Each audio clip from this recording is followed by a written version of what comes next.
Corey Sandhagen is picking a fight with TJ Dillashaw for a number one contendership. Now, Sandhagen is a guy that if you're a young fighter, you are going to want to study. His skills, his range, his understanding of the sport, his ability to mix up the grappling with the striking, that is a guy you want to study. If you want to understand the business, don't listen to Sandhagen. He doesn't know what the hell he's talking about. Never does. If you want to know nothing about if you want to get dumber about the business, not the sport, the guy's a genius. If you want to get dumber about the business, go talk to Sandhagen. But he got this one right. He got this one right. So listen to what Sandhagen said. And this was on accident, okay? This was on accident, but he got this one right. Called out TJ Dillashaw and said for the number one contendership. The UFC did not say that. The UFC did not say this is a number one contenders match. He said it. Brilliant, simple, and it will work. If he can get the fight with TJ and he can continue to say it's for the number one contendership, he can get the media to say it's for the number one contendership, he can make that a number one contenderships match. Period.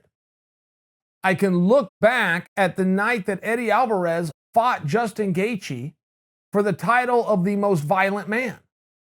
And that fight was in the works, and they were going to fight for the most violent man title for like 8 weeks, and then the fight was like 10 days away, and I was talking to Eddie on the phone when Eddie informed me that Eddie made that up. I had no idea. For 8 weeks, I thought they were fighting for the title of the most violent man.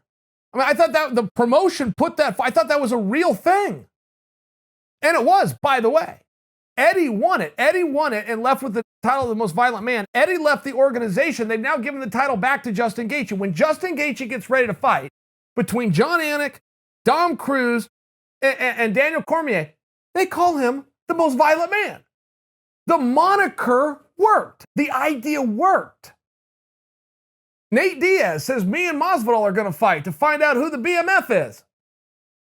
They fought for a BMF title. The Rock was there. Put it around his waist. It's a very real thing. But it's got to do it in order. See, this only works if you do it in order. So Sandhagen calling out Dillashaw for the number one contendership. It only works because Sandhagen did it in that order. He didn't wait to get to TJ and then go, hey, by the way, this is for the number one contendership, right?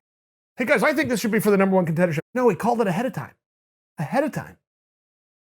So now if you're the UFC and you like that idea and you like that fight, there's something coming with it. There's a string attached. This is for the number one contendership.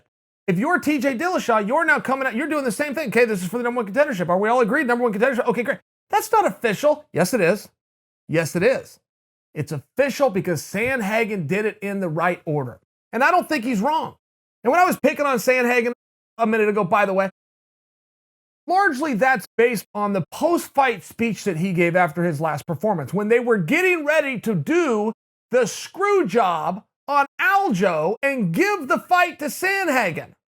They were getting ready to make the fight that night, and Sandhagen didn't pick up on it. Everybody watching the fight knew. John Anik, who's asking the question and has a piece in his ear, knows why he's asking the question, because we're getting ready to rob Aljo, Sandhagen, and we're going to give it to you. Sandhagen didn't follow his own division, didn't follow the sport, and said that it's Aljo's fight, but he sure would like to fight the winner. That's the only reason I'm picking on Sandhagen. He's back to square. He lost one. He lost one in that interview. He made up for it in a big way. Well done, Sandhagen.